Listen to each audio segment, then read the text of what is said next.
आप सबने भगवान श्रीनाथ के मंदिर के बारे में तो बहुत कुछ सुन ही रखा होगा। बड़ा ही दिव्य मंदिर है।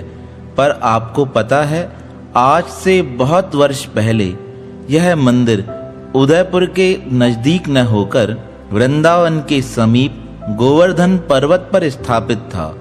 वहीं पर भगवान श्रीनाथ जी की मूर्ति स्थापित थी और वहीं पर उनका प्राकट्य हुआ था। लेकिन जब मुगलों ने उस स्थान पर आक्रमण किया, कहते हैं तब भगवान श्रीनाथ जी की मूर्ति अपने भक्तों के साथ स्वयं चलकर उदयपुर के नजदीक पहुंची थी। कहते हैं एक बार भगवान की मूर्ति को ठंड लगने लगी। तब भगवान श्रीनाथ की मूर्ति ने अपने पुजारी से कहा, मुझे बड़े जोर की ठंड लग रही है, ऐसा कोई उपाय करो जिससे कि मुझे ठंड लगना शांत हो जाए। पुजारी विचार करने लगे क्या किया जाए।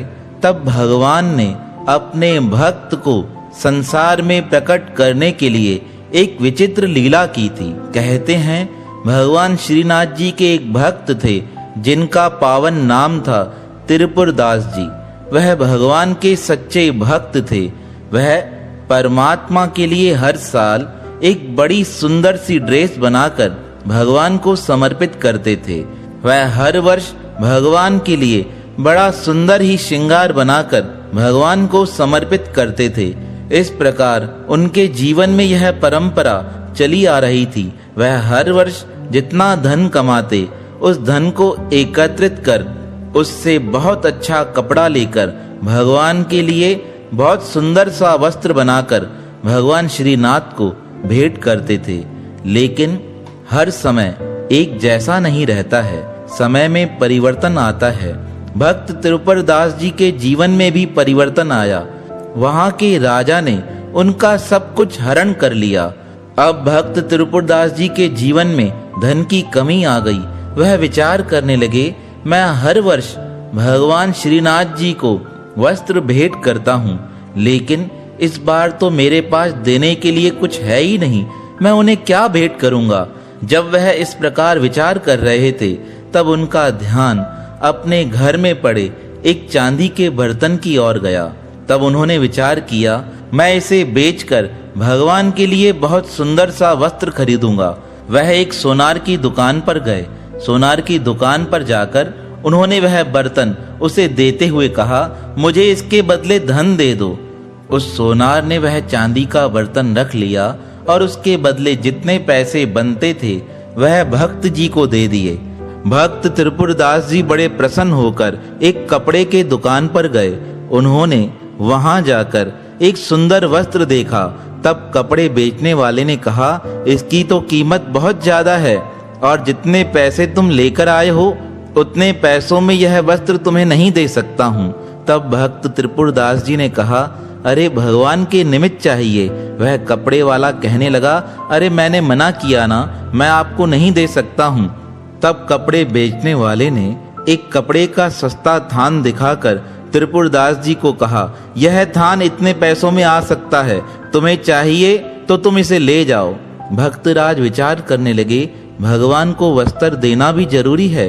अब मजबूरी में न चाहते हुए भी उन्होंने वह वस्त्र का थान लिया और उस थान को अपने साथ लेकर एक रंगाई की दुकान पर आए और रंगाई कराते हुए रंगाई वाले से कहने लगे, इसे लाल कलर का बना दो, यह मुझे भगवान को समर्पित करना है। जब रंगाई करने वाले ने उसे लाल कलर का बना दिया, तब वह उसे अपने घर लेकर आए और अपने घर पर भगवान के समीप रखते हुए कहने लगे, हे नाथ, वैसे तो मैं हर वर्ष आपके लिए बहुत सुंदर वस्त्र बनाकर आपको भेंट करता था, लेकिन इस बार तो मेरा सारा धन यहाँ के राजा ने हरण कर लिया है। मेरे पास तो कुछ है नहीं, अब आप इसे ही स्वीकार करना। इस प्रकार परमात्मा से बातें करते करते उन्हें निद्रा आ गई।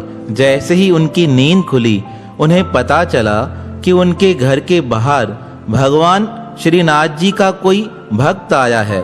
वह उसे अपने घर में लेकर आए, उससे बातचीत की और पूछने लगे, कैसे आना हुआ है। तब वह कहने लगा, मैं तो काम से आया था, सोचा आपसे मिलता हुआ चलूं और वापस आज शाम को लौट जाऊंगा। तब भक्त त्रिपुरदास जी ने उसे कहा, अगर मैं तुम्हें एक काम कहूँ तो क्या तुम मेरा एक काम करोगे? वह कहने लगा, अरे आप तो भक्तराज हो, आप जो कहोगे मैं करने को तैयार हूँ। तब भक्तराज ने उसे वह कपड़े का थान देते हुए कहा, इसे जाकर श्रीनाथ जी के मंदिर में समर्पित कर देना। तब वह व्यक्ति कहने लगा, कोई पूछेगा मैं कहाँ से लेकर आया हूँ? तब भक्तराज रोते हुए कहने लगे, अरे वहां जाकर मेरा नाम नहीं बताना, नहीं तो भक्त विट्ठल नाथ जी इसे भगवान को समर्पित कर देंगे और मैं नहीं चाहता कि यह भगवान को समर्पित हो, क्योंकि मैंने हर वर्ष भगवान को सुंदर सुंदर वस्त्र भेंट किए हैं और इस बार ऐसा वस्त्र मुझे भेंट करने की इच्छा नहीं थी, पर मैंने सोचा मेरा नियम ना टूटे, इसलिए मैं आपके हाथों इसे वहां भेजना चाहता हूँ। आप इसे जाकर कोठार में जमा करा दीजिएगा। अब भक्तराज की बात मानकर वह व्यक्ति उनसे कपड़ा लेकर जैसे ही मंदिर में आया, मंदिर के कोठार में पहुंचकर उसने वह वस्त्र कोठारी को देते हुए कहा, किसी भक्त ने भगवान श्रीनाथ के लिए यह वस्त्र भेजा है, जैसे आपको उचित लगे आप इसका सदुपयोग करना। अब कोठारी को तो जानकारी नहीं थी, उसने क्या किया, जैसे ही वह लाल वस्त्र देखा वह समझ गया इसकी ज्यादा कीमत नहीं है। उसने उस वस्त्र को जमीन पर बिछा दिया और उस वस्त्र पर भगवान के अन्य वस्त्र रख दिए। अब यह बात किसी को पता नहीं थी, पर एक दिन जब भक्त विट्ठल नाथ जी भगवान श्रीनाथ का श्रृंगार कर रहे थे, तब श्रीनाथ जी ने कहा, हे भक्त विट्ठल नाथ जी, मुझे बहुत जोर से ठंड लग रही है और इस ठंड के कारण मुझसे बैठा नहीं जा रहा है। आप कोई ऐसा उपाय करो जिससे कि मेरी ठंड शांत हो जाए। तब भक्त विट्ठल नाथ जी ने मूर्ति के समीप आग जला दी। तब भी भगवान की मूर्ति ने कहा, अभी मेरी ठंड शांत नहीं हुई है। तब भक्त विट्ठल नाथ जी ने शहर से बहुत कीमती कीमती गरम कपड़े मंगा दिए, पर गरम कपड़े पहनाने के बाद भी भगवान श्रीनाथ जी की ठंड शांत नहीं हुई। तब भक्त विट्ठल नाथ जी ने पूछा, हे नाथ, आज आप कौन सी लीला कर रहे हैं? मुझे तो कुछ भी समझ नहीं आ रहा है। आप बताइए, ऐसा कौन सा प्रयास किया जाए जिससे कि आपकी ठंड शांत हो जाए? तब भगवान ने कहा, हे भक्तराज, मेरे एक भक्त ने कोठार में एक वस्त्र भेजा है, पर कोठारी ने उस वस्त्र को जमीन पर बिछा दिया है। वह वस्त्र जब मेरे ऊपर ओढ़ाया जाएगा तब मेरी ठंड शांत होगी।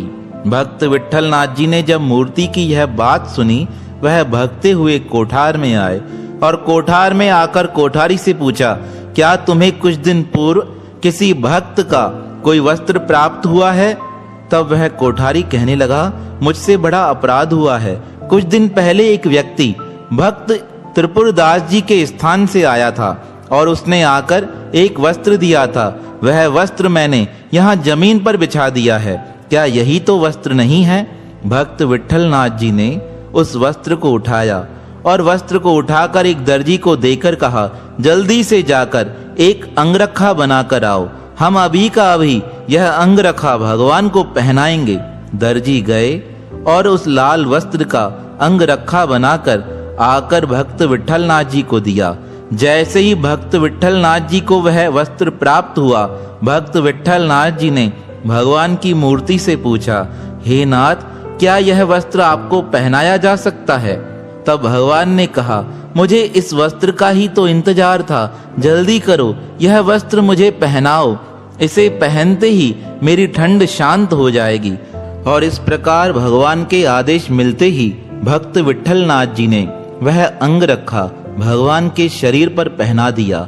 जब भक्त विट्ठल नाथ जी ने वह वस्त्र श्रीनाथ जी को पहनाया, तब श्रीनाथ जी ने मुस्कुराते हुए कहा, हे भक्त विट्ठल नाथ, मेरी सर्दी शांत हो गई है। यह पता है वस्त्र किसने भेजा है? विट्ठल नाथ जी कहने लगे, मुझे तो इसके विषय में जानकारी नहीं है, आप बताइए नाथ, यह वस्त्र किसने भेजा है? तब भगवान की मूर्ति विट्ठल नाथ जी से बात करते हुए कहने लगी, यह वस्त्र मेरे प्रिय भक्त त्रिपुरदास जी ने भेजा है। वह संकोच कर रहे थे कि मेरा वस्त्र परमात्मा को किस प्रकार समर्पित किया जाएगा, पर देखो ना मेरा उनके प्रति कितना प्रेम है, मैंने स्वयं उनके वस्त्र को ग्रहण किया है। तब विट्ठलनाथ जी पूछने लगे, भक्त त्रिपुरदास जी इतना संकोच क्यों कर रहे थे? तब मूर्ति ने कहा, उन्हें लग रहा था वैसे तो हर साल मैं भगवान के श्री चरणों में महंगे से महंगे वस्त्र समर्पित करता हूँ, लेकिन इस बार मेरे पास पैसे ही नहीं थे। मैं उन्हें यह सादा वस्त्र किस प्रकार भेंट करूं? हे विट्ठलनाथ, तुम अभी का अभी जाकर भक्त त्रिपुरदास जी को मेरे पास लेकर आओ। भगवान का आदेश मानकर भक्त विट्ठलनाथ जी त्रिपुरदास जी को भगवान श्रीनाथ के समीप लेकर आए। कहते हैं जैसे ही भक्त त्रिपुरदास जी भगवान के समीप पहुंचे, भगवान के गले में चढ़ी माला टूटकर जमीन पर गिर गई। भक्त त्रिपुरदास जी कहने लगे, हे नाथ, क्या मैं इतना अपराधी हूँ जो मुझे देखकर आपकी यह माला टूटकर नीचे गिर गई है? तब भगवान ने कहा, त्रिपुरदास, यह तुम्हारा कोई अपराध नहीं है। मैंने तो स्वयं प्रसन्न होकर यह माला तुम्हारे लिए भेंट की है। इस माला को तुम अपने शरीर पर धारण करो। तुम्हारे वस्त्र को मैंने अपने हृदय पर धारण किया है और मेरी माला को तुम अपने हृदय पर धारण करो। जब भगवान की मूर्ति ने इस प्रकार बात की, तब भक्त त्रिपुरदास जी कहने लगे, हे नाथ, जिस प्रकार आपने मेरा मान बढ़ाया है, मेरी आपसे यही विनती है, हर समय मुझे अपने चरणों में ही निवास देना। तो अपने भक्तों की हर वस्तु को परमात्मा प्रेम से स्वीकार कर लेते हैं। बस हमारे मन का भाव सच्चा होना चाहिए।